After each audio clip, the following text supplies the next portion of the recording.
So the summer transfer window has not even opened yet, and it has been a mental last couple of days in the transfer news for Manchester City. And if you have been following what has been going on, it has been so draining to try and keep a hold of and keep tabs of. So what I have done is I have collated all of the Manchester City news over the last couple of days, and I've put it into one single video here so you guys can be up to date with all the Manchester City transfer news without having to keep your phone on with the updates all day, every single day, because they are coming through thick and fast at the moment. And if you guys do enjoy this video and you want to see more of this type of content, then let me know in the comment section below, and I will continue to do weekly updates on Manchester City transfer news going forward. But let's just get straight into it, honestly, because it has been absolutely mental and there's nowhere to start other than the Florian Wirtz transfer saga. And I'm going to give you a quick walkthrough of the entire transfer saga right now for Florian Wirtz, because it's been so mental so far. There's been so many contrary reports, even in the last couple of days. But I'm going to start with this one right here, and that is back in February, Jack Gorn reporting that Manchester City identify Florian Wirtz as a transfer target ahead of another round of squad rebuilding,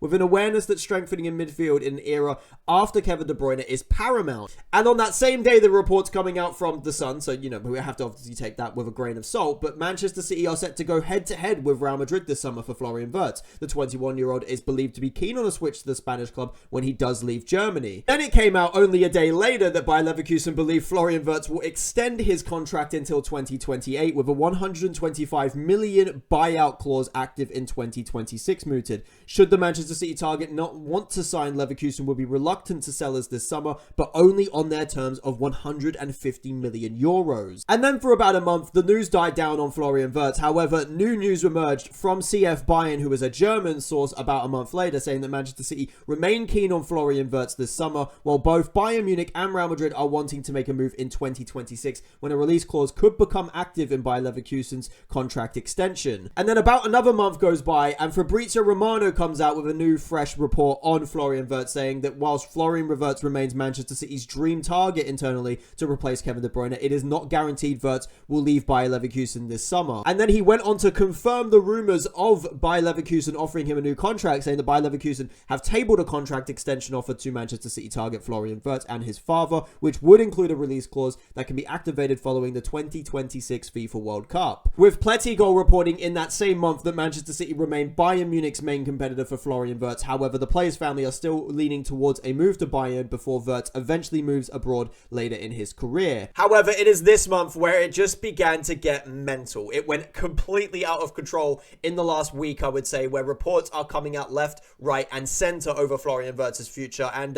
let me just show you. And as you can see here, this was the first bombshell that was dropped on us only a week ago. Florian Wirtz does not want to join Manchester City or Real Madrid and only wants Bayern Munich, reports build. Bayer Leverkusen bosses are unaware of the decision as of now, and neither they nor Bayern wanted to comment when contacted by the newspaper. With Plettigol reporting on the same day that from Bayer Leverkusen's point of view, they have still not been informed of Florian Wirtz's desire to leave, and there are still no negotiations taking place between clubs. And then a day later, Bild reports that Manchester City have not given up on Florian Wirtz, saying Bayer Leverkusen are not prepared to let Florian Wirtz leave for less than 150 million euros all in, with the club increasingly assuming the midfielder will not extend his contract, while the player's desires to join Bayern Munich, Manchester City have not given up. And then 2 days later, Jack Gorn, who is a reliable journalist on Manchester City, came out and said Florian Wirtz is Manchester City's #1 target in the creative area, having admired the player for a long time. No decision from the player has been relayed to Manchester City, nor have they been given any indication that he is definitely joining Bayern Munich. With Plettigol also backing that up, saying there's still been no official negotiations between Bayern Munich and Bayer Leverkusen for Florian Wirtz. Well, as of this afternoon, the midfielder has not informed the club of his desire to leave. Bayern's view is that they have reached an agreement in principle with Wirtz over a move this summer or in 2026. But then 3 days later, after it looked like, according to reports, that Bayern Munich were going to be getting Florian Wirtz, it comes out that Bayer Leverkusen and Manchester City have reached a verbal agreement over Florian Wirtz following advanced discussions, aiming to create more fluidity between Manchester City and the player's entourage. However, Bayern Munich has made the best salary proposal, with it also being reported that Bayer Leverkusen are demanding 100 million euros to let Florian Wirtz leave for a foreign club that is not a direct competitor, and 150 million from Bayern Munich. But then the following day, it comes out from CF Bayern that Manchester City are trying to hijack Bayern Munich's deal for Florian Wirtz and have made an offer to Bayer Leverkusen. Manchester City want Wirtz to withdraw commitment to the Bundesliga champions as Pep Guardiola wants the 22-year-old to place Kevin De Bruyne. And then the next day, Sport Bild backtrack on their original comment, saying that after reports of Bayern Munich agreement with Florian Wirtz, Bayer Leverkusen's executives are completely surprised and immediately confronted the player's father Hans. He assured them that he had not made commitment and was willing to talk to other clubs. With it then being reported from a separate source that day that Florian Wirtz is currently in talks with Manchester City, who have obtained permission from Bayer Leverkusen to contact the player. And then later that day, it was announced by CF Bayern that Florian Wirtz was in England today for negotiations with Manchester City. There were even pictures of Florian Wirtz's parents in Manchester that day, and obviously that is great signs. I mean, here it says that there was a meeting with Pep Guardiola. It was later confirmed, as you will see, that Pep Guardiola did not meet with the parents. However, it did come out later that day that Manchester City and Bayer Leverkusen have a verbal agreement in place on the framework of a deal for Florian Wirtz. Manchester City are aware Leverkusen would rather sell to them than Bayern Munich, although the player is yet to make a final decision. And then later that day, it was confirmed by Jack Gorn, Florian Wirtz's parents met Manchester City officials for a matter of hours in Manchester. Jack Gorn confirmed that there are not believed to be any conversations that were held with Pep Guardiola, who was out of the region at the time. And even Fabrizio Romano later that day came out with a statement saying Florian Wirtz's side know Bayer Leverkusen have an excellent relationship with Manchester City and will be ready to negotiate an agreement eventually, including players from Manchester City to Leverkusen. In the event of a Wirtz deal, James McAtee could be one of the names discussed as a package and also a long-term relationship between two clubs exchanging players. And then this morning, it was posted that Manchester City are hopeful of concluding a deal for Florian Wirtz by Sky Sports. It all looked perfect. It looked like we were getting somewhere.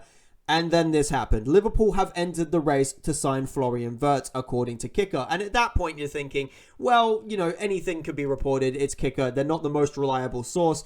But then it comes out even again, there's as well as meeting Manchester City, the Wirtz family also met with Liverpool on Tuesday, according to CF Bayern. But what then put the nail in the coffin of it potentially being a real possibility is that David Ornstein came out with a statement saying Liverpool make contact with Florian Wirtz camp to express interest in signing player if he leaves Bayer Leverkusen and is keen on moving to England. Liverpool admiration long-standing, but unclear whether the 22-year-old plans to exit Bayer Leverkusen or Germany this summer. But then, just to throw an extra spanner in the works, just in case you weren't already confused, it then comes out, according to Sky Cover, that Liverpool are not working on a deal to sign Florian Wirtz from Bayer Leverkusen at the moment. They did not meet the player in England yesterday. And the part that is so confusing about this is you have two very reliable sources in David Ornstein and Sky Cover that are saying two very opposite things in terms of Liverpool's interest in Florian Wirtz. So we have no idea almost where we are at this point. At one point, it looked like Bayern Munich were pretty much guaranteed to get Florian Wirtz. Then it looks like Manchester City had it in the bag in the last couple of days. And now Liverpool have jumped into the race all of a sudden, apparently. However, one thing that we can be sure of is that Manchester City have made direct contact with Florian Wirtz, and that is important. And in terms of, at the moment, who it looks more likely to sign Florian Wirtz, Manchester City seem to be in the driver's seat. Now, that could change in a day's time, don't get me wrong. There could be a report that comes out tomorrow saying Florian Wirtz is going to Liverpool. We have no idea. But as of now, it looks like from all the reports that we have, Manchester City is the most likely destination for Florian Wirtz this summer. For Florian Wirtz, because that drama has taken up the majority of this video at this point, and I do want to get to you other reports that have come out this week, and obviously I want to talk to you about James McAtee, a player that has been mentioned in all of that transfer saga there. It looks like Bayer Leverkusen are interested in him, as you can see in this post right here from the Mirror Football. Leeds United, alongside Nottingham Forest, West Ham, Crystal Palace and Bayer Leverkusen are all in the race for James McAtee this summer. A fee of around 25 million is thought to be enough to prize the midfielder away from Manchester City. Personally, for me, as much as I'd like James McAtee to stay at the club, it looks like this is probably going to happen, especially as well if the club can use James McAtee as part of the Florian Wirtz deal to coerce Bayer Leverkusen to sell Florian Wirtz to us this summer. I feel like the club will use James McAtee, and if he does not move, I still think with all of the competition in the squad, with the massive rebuild this summer, I think it's very likely that James McAtee does leave this summer. However, a signing that is looking very promising coming out in the last couple of days is Tijjani Reijnders from AC Milan to Manchester City. This looks like it's gaining some serious momentum, as David Ornstein reported yesterday that Manchester City have contacted AC Milan to express interest in signing Tijjani Reijnders. Talks at an early stage, plus no formal offer yet, but Manchester City hope an agreement will be reached to buy the 26-year-old AC Milan midfielder this summer. With a quote coming out on the same day from Tijjani Reijnders saying that when I get older, I looked up a lot to Kevin De Bruyne. I watched his games, YouTube clips, especially the way he was scanning the pitch before he gets the ball, so he always knows where the space is. I try to do the same. And obviously, look, just because he's made a quote about Kevin De Bruyne in the last day or two does not mean that he will be signing for Manchester City, but it's a good sign nonetheless. With obviously the David Ornstein report and with those type of quotes coming out, it does give you optimism that this signing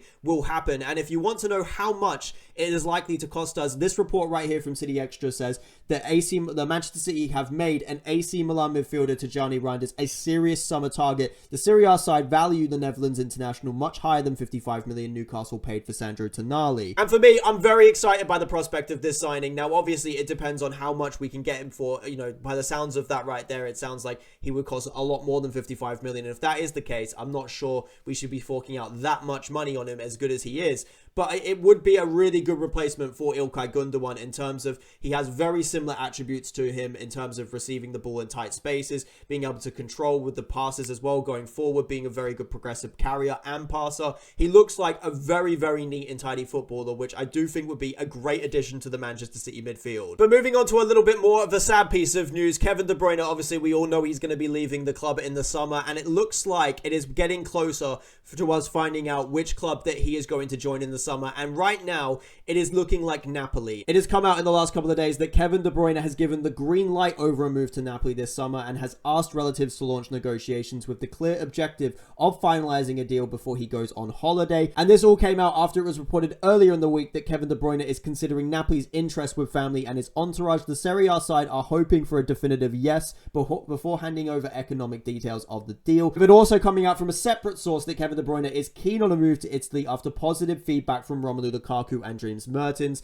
Napoli are expected to make a first written offer next week in order to understand the Manchester City captain's expectations. And for me, this one just makes so much sense in terms of Kevin De Bruyne's ability. Obviously, he slowed down physically in the last couple of years. Obviously, majorly this season, I think we've seen signs of that, although he did play a large chunk of the season with an injury. But I think what we've got to say is that the pace of the Serie A will suit him in terms of his ball playing ability. I mean, if he's given time and space on the ball, which, you know, players in the Serie A do get a little bit more time and space on the ball, he could be so deadly in that league. And genuinely, I could see him setting up assist records next season in the Serie A if he does get a full season fit there. So I do think that it's a really good move for him. I still think he's got a lot in the tank still to offer, and moving to a league where he's got a little bit less physical demand, I feel like it will be perfect for him. And on the topic of players reportedly moving this summer, it has also come out today, according to Jacobs Ben, that Manchester City will listen to offers for İlkay Gundogan this summer despite his recent contract extension and the player wanting to stay for another year. And personally for me, I think that İlkay Gundogan, despite obviously signing that contract extension, will not be a part of the Manchester City squad next season. Now personally,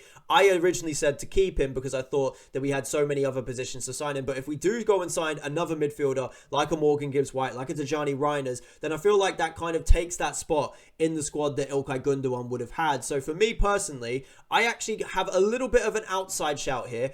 I think that there's a potential next season that we see İlkay Gundogan retire from football and enter the coaching staff of Manchester City. Now, it's a wild shout. It might not happen, but I could just see that as a possibility for next season. And then moving on to a player that is unfortunately almost guaranteed to leave the club this summer, and that is Jack Grealish. It's just not worked out for him at Manchester City in the last couple of seasons. He's on 300 grand a week. He's one of the most well-paid players, not only at Manchester City, but in the Premier League, and he's really just not offering anywhere near enough for how much he is getting paid. And it is coming out also today from The Athletic that Jack Grealish could leave this summer, most likely out on loan, with Newcastle United among those interested. With it also coming out that Napoli are tracking Jack Grealish with Antonio Conte, a huge fan of the Manchester City winger, claims the Sun Sport. Obviously, that's the Sun, so just take that with a pinch of salt. However, one thing I will say, and the reason why I included that report of the Sun in there, is because I do think that Napoli would actually be a much better move for Jack Grealish than Newcastle United. It doesn't really make sense to me, Newcastle United, because Jack Grealish will be playing off the left-hand side. Newcastle don't really play with 10s, so I could see Jack Grealish off the left. No. And in that situation, obviously, you've got to think about the recruitment that Newcastle already have in that position. You're looking at Harvey Barnes, who's the backup to Anthony Gordon. That's two players that already are going to provide a lot of competition for Jack Grealish. I think he should go to a club like a Napoli that are looking for a left winger and have that spot ready for him to walk into and hopefully perform. And then obviously there's the right back situation. We have to talk about it. Kyle Walker is going to leave the club in the summer. I think we all know that at this point. And the question is, who is the club going to get in the summer to replace Kyle Walker? And there are a lot of options out there at the moment. It is being reported at the moment that Manchester City have verbally agreed personal terms with Juventus right back Nicola Savona. I mean, that would be very surprising if that is actually true. It has also came out in that same report that for now, Flamengo's Wesley remains Manchester City's first option for the role and has already said yes to move to the club with club-to-club talks needed. And then also they included at the end of the report that Newcastle's Tino Livramento is the second option but dependent on the asking price. However, this has been rejected by a journalist saying that any attempt from Manchester City to pursue a deal for Tino Livramento this summer will be swiftly rejected by Newcastle United, with Eddie Howe and the recruitment team regarding the 22-year-old as a key part of the club's future plans. And for me, I just personally see that Newcastle will be asking for far too much money for Tino Livramento. I could see them asking for a ridiculous amount of money along the 60-70 million lines, and I just think that that's too much to be paying for a right back that isn't, let's be real, worth that type of money at the moment. I would see Wesley as being the most reported option at the moment. I've seen quite a few reports coming out about Wesley potentially moving to Manchester City, reportedly costing us around 30 million. So I can see this one potentially happen. Obviously, the right back role is something to keep an eye out for. There's 4 potential options that Manchester City have shortlisted. We'll have to see how that progresses going forward. But at the moment, Wesley looks the most likely option for Manchester City in that role. And then finally, to wrap up this video on all the transfer news that has come out in the last week, I have to talk about Scott Carson, boys, because it's a really pressing issue at the moment. The club have to make a decision. It's come out recently that no decision has been made on Scott Carson's Manchester City future with his contract expiring this summer, and it would be absolutely shameless for the club not to renew his contract and give him a lifetime contract at the club. I'm sure you're with me, guys. So that is all the transfer news for Manchester City from the past week. If you want to see more of this style of video, I can maybe do weekly uploads of all the Manchester City transfer news, because I'm sure there's going to be so much more to come during the summer. Let me know what you guys think of all of the topics that I've discussed, whether you think that they're going to happen or not in the comment section below. Also, as well, hit the like button on the video if you did enjoy it. It also lets me know that you enjoyed the video, and it also helps boost it in the algorithm, so it helps me as well. And then hit the subscribe button as well to see more of this lovely little face here, and you can get more content obviously if you do that as well. Let me know what you guys think of everything I've discussed in the video, and I'll see you guys on the next one. Peace.